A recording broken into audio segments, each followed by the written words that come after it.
Tantor Audio, a division of Recorded Books, presents The Betrayal of the Duchess, the scandal that unmade the Bourbon Monarchy and made France modern, by Maurice Samuels, narrated by Elizabeth Wiley. Publisher's note: this audiobook refers to images included in the print and e-book editions of the book. If, in the course of centuries to come, historical novels are still in fashion, a new Walter Scott will have a difficult time finding a more poetic subject than the expedition of Madame la Duchesse de Berry in France during the years 1832 and 1833. Adèle d'Osmond, Comtesse de Boigne, Memoirs. 20 years ago, everyone would have known even the most minor details that we are about to recount. Today, everyone has forgotten them. History moves so quickly in France. Alexandre Dumas, My Memoirs. Introduction. At 5:30 on the evening of November 6, 1832, police raided a house in a quiet residential enclave of Nantes, the largest city in France's western region. Shoving past frightened servants, they moved methodically from room to room, overturning beds and rifling through wardrobes as 1,200 soldiers, 2 entire army regiments, filed into the dark cobblestone streets below to make sure that nobody could escape out the back. They were searching for the Duchesse de Berry, the most wanted woman in France. The mother of the heir to the throne, she had been forced into exile with the rest of the Bourbon royal family after the Revolution of 1830, only to return 2 years later to launch a bloody civil war. Her dream was to reconquer the kingdom for her 11-year-old son. All through the spring she had commanded a guerrilla army in a series of battles against the government, but by the early summer she was on the run, and now, after 6 months of evading capture, the luck of the 4'7" Duchess was coming to an end. The police had been tipped off by the Duchess's confidant, a seductive yet volatile man named Simon Deutz. He had pledged undying loyalty to her cause, then turned against her once it appeared that her campaign would fail. For a large cash reward, he had agreed to lead the police to her hiding place in Nantes. But when the agents forced their way into the house, the Duchess was nowhere to be found. Just minutes before, she had slipped into a secret closet behind the fireplace in the attic, created during the Reign of Terror to save priests from the guillotine. The closet was so small that the Duchess and her 3 accomplices could barely stand up straight, and there was not an inch of space between them. Praying for a miracle, she tried not to move, while the agents sounded the walls and knocked holes in the roof. She could hear the police commissioner cursing on the other side of the thin partition as he ordered his men to reduce the house to rubble in their efforts to find her. After 16 hours, the agents were about to give up the search when one of the soldiers standing guard in the room decided to light a fire. As the secret compartment filled with smoke and the walls glowed red with heat, the Duchess did her best to endure the torment. Eventually, though, the trapdoor to the fireplace opened, and out crawled the tiny, soot-covered rebel. Straightening her scorched dress and shielding her eyes from the light, she declared in the most regal manner she could summon, "I am the Duchesse de Berry. You are French soldiers. I entrust myself to your honor." Though largely forgotten today, the betrayal of the Duchess shocked the world at the time. It made international headlines and engrossed the public for months, all the more so when it emerged that the arrested Duchess was pregnant, despite not having had a husband for over a decade. The case fascinated the leading writers of the day. François-René de Chateaubriand and Victor Hugo both wrote significant works about it, while Alexandre Dumas père, the author of The 3 Musketeers, returned to the events surrounding the betrayal in a novel, a historical chronicle, his own memoirs, and a memoir that he ghostwrote for the general charged with suppressing the Duchess's revolt. Beyond its many obvious attractions, a glamorous heroine, a quixotic military campaign, an illicit romance, and a dramatic double-cross, the scandal had major repercussions for French history. It ended the hopes for another Bourbon restoration and helped stabilize the monarchy of Louis-Philippe, who had claimed the throne in 1830, but whose grip on it was still tenuous. But the case also had another, and perhaps even more far-reaching, effect. Simon Deutz had been born a Jew, and his betrayal of the Duchess provoked modern France's first major outpouring of anti-Semitic hatred. Historians often date the rise of modern anti-Semitism in France to the decade leading up to the Dreyfus affair of the 1890s. This notorious case, in which a Jewish army officer was falsely accused of treason, is considered a turning point in world history, the moment at which Theodor Herzl, the founder of the Zionist movement, claimed to have concluded that anti-Semitism made the dream of Jewish integration in Europe impossible. Yet the first real warning bell, the first signal that modernity would not necessarily be good for the Jews, had actually sounded some 60 years earlier, following the betrayal of the Duchesse de Berry. In 1832, the modern era was just beginning. Charles Darwin's HMS Beagle arrived in South America that year on the trip that would lay the foundation for his theory of evolution. A young lawyer named Abraham Lincoln was about to enter Illinois politics, and the start of Queen Victoria's long reign was a mere 5 years in the future. Recent innovations, such as the telegraph, were shrinking the world while also speeding it up. Railroads would soon carry passengers between distant cities faster than anyone thought possible. The changes associated with the birth of modernity gave rise to a great deal of social and political strife, and nowhere more so than in France. By 1832, the country had been fighting over the legacy of the French Revolution for 50 years. France was also in the throes of an industrial revolution that was no less momentous. The period's unrest was perhaps most vividly captured by Victor Hugo in his epic novel Les Misérables. Set largely in 1832, the novel's plot unfolds against the backdrop of a failed political uprising, as idealistic young students and starving workers fight to create a republic but are brutally repressed by the soldiers of King Louis-Philippe. What Hugo barely mentions is that at the same moment leftist firebrands were dying on the barricades, the French government was also attempting to suppress the right-wing revolt of the Duchesse de Berry. Louis-Philippe, from the Bourbons' rival dynasty, the Orléans, had claimed the throne from the Duchess's son during the Revolution of 1830, and she wanted it back. She believed in the Bourbons' divine right to rule, and she also believed that only France's traditional monarchs and their ally, the Catholic Church, could restore stability to a country fractured by revolutionary upheaval. By fighting to bring about yet another Bourbon restoration, the Duchess seemed to promise a return to a simpler, better world, a world of religious duties and feudal privileges in which everyone knew their place. This was the key to the force she exerted on those who were engaged in the century-long battle against the French Revolution and the political and economic modernization that it unleashed. Like her idol, Joan of Arc, the Duchess proposed her own heroic persona as an antidote to the troubles of her time.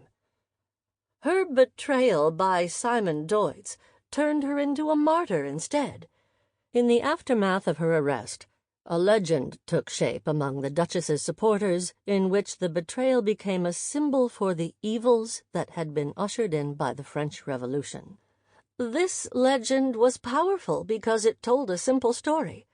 A Jew had betrayed the mother of France's rightful king. The story transformed resistance to modernity into a passion play with the Jew as villain, and in so doing helped make antisemitism a key feature of right-wing ideology in France. Hatred of Jews, of course, predates modernity. Anti-Semites have always attempted to define who they were by turning the Jew into the embodiment of what they were not. The biblical figure of Judas, the betrayer of Christ, reflects the way that ancient Christians already saw the Jew as corrupt and treacherous. But by the time of the Dreyfus affair at the end of the 19th century, anti-Semitism had come to mean much more. The right had turned the Jew into a symbol of everything they were fighting against, from industrialization to cosmopolitanism, secularism to revolution. The betrayal of the Duchesse de Berry marks a key stage in this transition, the moment at which modern stereotypes of the Jew crystallized in the popular imagination. Simon Deutz represents a bridge between old and new forms of anti-Semitism. He is the missing link between Judas and Dreyfus.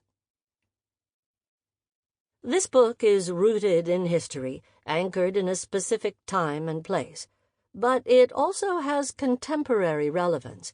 With deindustrialization now taking place in much of the West, and globalization concentrating wealth ever more intensely, our own moment is experiencing a transformation similar in scale to that of France in the 1830s. And some of those who feel displaced by changes still blame the disruption on Jews and other minorities. That certain protesters in France, the United States, and around the world have turned anti-Semitic should come as no surprise. Opponents of modernity have projected their fears and anxieties about change onto Jews since the beginning of the 19th century.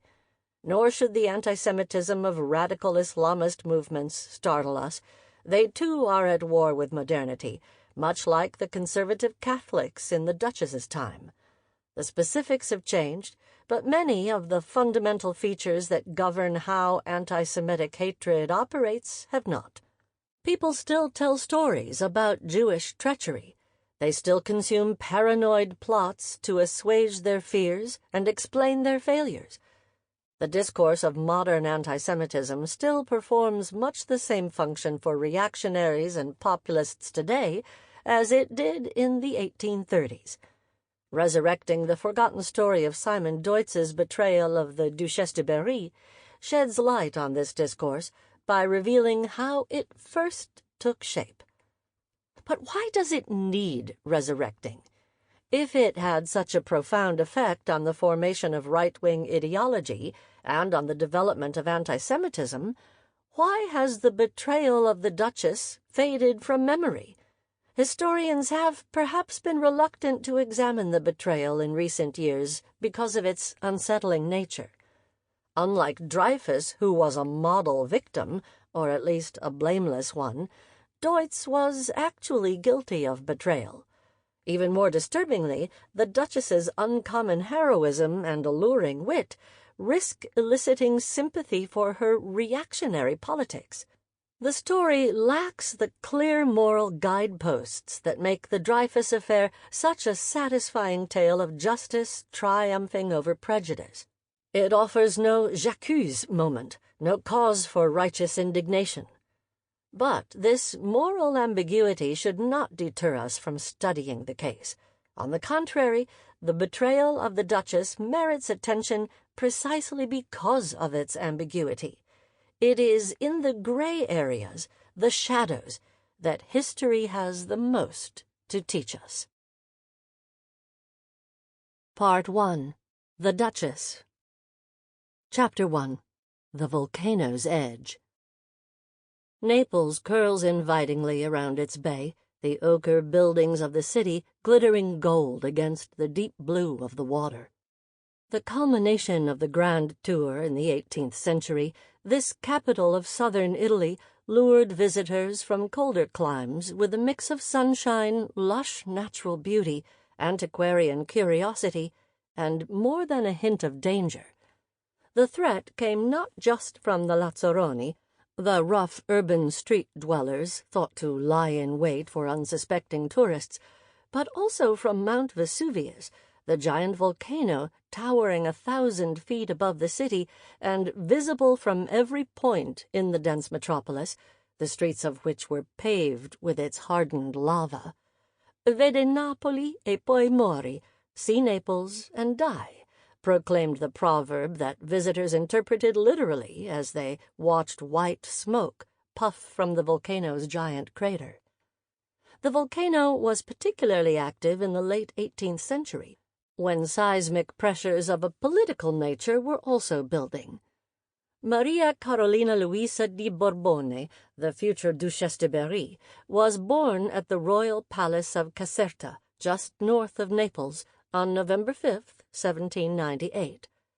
Her great-grandfather, the first Bourbon king of Naples and Sicily, had constructed the enormous palace on a site slightly to the north of the city to shield it as much as possible from the danger of Vesuvius. Modeled on France's Palace of Versailles, Caserta spread out over more than 2 million square feet and contained 1,200 rooms. A grander building could not be found in Italy. Such neoclassical splendor was meant to convey the power and prestige of the Bourbon kingdom in Italy, but by the time of Carolina's birth, the foundations of the kingdom had begun to shake. The future Duchess's grandfather, King Ferdinand, was known as Re Lazzaroni, the Lazzaroni king, because he was beloved by the urban ruffians.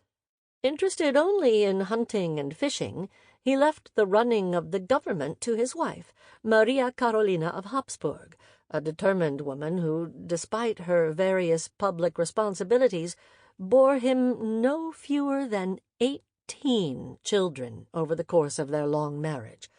The first surviving male of this large brood was the future King Francis I, the Duchess's father. Another child was Maria Amalia, the Duchess's aunt, who would marry Louis-Philippe d'Orléans and become Marie-Amélie, Queen of the French, after the Revolution of 1830.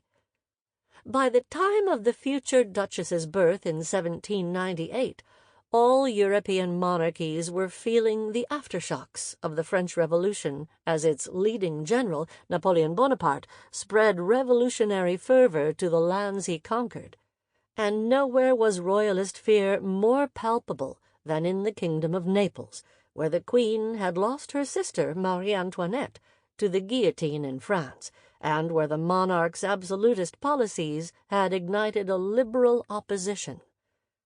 British Admiral Horatio Nelson had little trouble enlisting the Neapolitan Bourbons in the fight to beat back Napoleon's forces in Italy. After Napoleon conquered Rome in 1798, the Queen of Naples and Sicily decided to take no chances. With the help of the British, the Bourbons began moving their treasure from the royal palace of Naples onto Nelson's ships waiting in the harbor. The plan was to transport the entire court and its riches to the island of Sicily, the other capital of the Twin Kingdom, which the British fleet could protect more easily from French invasion. Once they had been loaded with jewels, gold, paintings, clothing, and cash, the ships moved into deeper waters, out of range of enemy fire, as they waited for the royal family to flee. The transfer of the treasure took place in secret over the course of several nights, so as not to alert the anxious Neapolitans. On the evening of December 21st, 1798, the King and Queen attended a reception held at the Turkish embassy. At the height of the festivities, the monarchs slipped out, making their way incognito on foot through the dark streets of the city as their carriages remained in front of the embassy to make it look like they were still at the event. Once back at their palace, they were met by the rest of the royal household. By torchlight, the party passed through tunnels that ran under the palace directly into the port where British sailors would row them out to the waiting ships. During this operation, the future Duchesse de Berry was a baby, not yet 2 months old. Her parents were double first cousins and had been married in 1790. They christened their first child, born in 1797, Maria Carolina Luisa, in honor of her grandmother, the Queen, and called her Carolina. She joined the other members of the royal family on the first rowboat heading toward the British ship, the Vanguard. It was a terrifying journey out into open water. A storm delayed their departure for Sicily for 2 agonizing days. When they did finally set sail at 7 p.m. on the night of December 23rd, 1798, the choppy seas made for a gruesome voyage. Most of the passengers were prostrate with seasickness for the entire 48 hours that it took to travel to Palermo. The misery was intense. One 6-year-old prince began having convulsions shortly after setting sail, and he died later that night of exhaustion. Baby Carolina, however, survived the journey. Palermo was the other capital of the twin kingdom, but it was not one that the royal family had often visited. They took up residence at the barren and poorly heated Colli Palace amid a snowstorm, which was unusual for Sicily, and let the other 2,000 Neapolitan refugees find whatever accommodations they could. "Palermo is in full ferment, and I expect grave events," the Queen wrote to a friend. "Having neither troops nor arms, lacking everything, I am ready for anything and quite desperate. Here the priests are completely corrupted, the people savage, the nobility more than uncertain and of questionable loyalty. The dangers we run here are immense and real. You may imagine what I suffer. Before 40 days have passed, revolution will have broken out here. It will be appalling and terribly violent." The Queen also worried about her family's health. "My daughters are all ill. As for my daughter-in-law, Carolina's mother, she is dying of consumption." King Ferdinand did not share his wife's despair. Having brought his dogs along on the journey, he quickly arranged for a hunt. With the help of the invading French army and without the royals in residence, Republicans in Naples established the Parthenopean Republic on January 21st, 1799. Meanwhile, the exiled Bourbons dispatched an army to reconquer their kingdom. Led by a priest, their forces landed in Calabria and began a march toward Naples, peasants flocking to this growing army of the faith as it moved through the countryside. The Neapolitan Republicans realized that the tide had turned against them. With Nelson blockading the port, the French withdrawing their military support, and the Lazzaroni in revolt, they sought terms for surrender, hoping to obtain safe passage out of the city in exchange for agreeing to a restoration of the Bourbons. But Nelson was urged toward ruthlessness in letters from the vengeful queen in Palermo. The fate of her beheaded sister Marie Antoinette never far from her mind, Maria Carolina wrote the following on June 25th, 1799. "It is impossible for me to deal tenderly with this rebellious rabble. We must make an example of the leading representatives. The same applies to the women who have distinguished themselves during the Revolution, and without pity."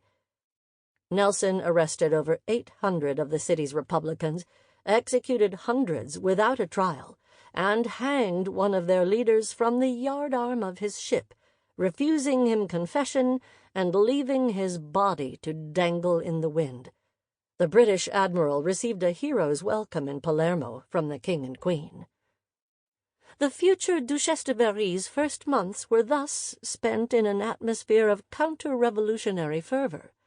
To say she imbibed reactionary royalism and hatred of the French Revolution with her mother's or grandmother's milk would hardly be an exaggeration. All around her, the embittered Neapolitan Bourbons plotted revenge on their enemies and made plans to reimpose absolutist rule. The royal family would remain for another 1.5 years in Palermo, and when they returned to their former capital on January 25th, 1801, Carolina was displayed in front of a jubilant crowd of Lazzaroni from a balcony of the Neapolitan palace. This first restoration of the Neapolitan Bourbons did not last long. Ferdinand and Maria Carolina joined the next Allied coalition against Napoleon, and in February 1806 the royal family, including young Carolina, was forced to flee to Sicily once again after France conquered Naples. The French succeeded, where the Parthenopean Republic had not, in undoing the feudal structure of the Neapolitan Bourbon regime. They imposed the Napoleonic Code in legal matters, dismantled many of the privileges of the church and nobles, opened schools for the poor, built roads, and illuminated the dangerous streets with oil lamps. Many notable French intellectuals visited Naples during the 8 years of French rule, including the writer and statesman Chateaubriand, who observed from up close an eruption of Vesuvius in 1804.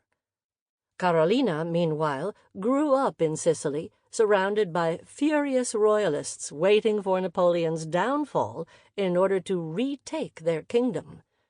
No one was more furious than her grandmother, who spent her days dashing off letters, taking opium, and complaining to anyone who would listen about the misfortunes that had befallen her family.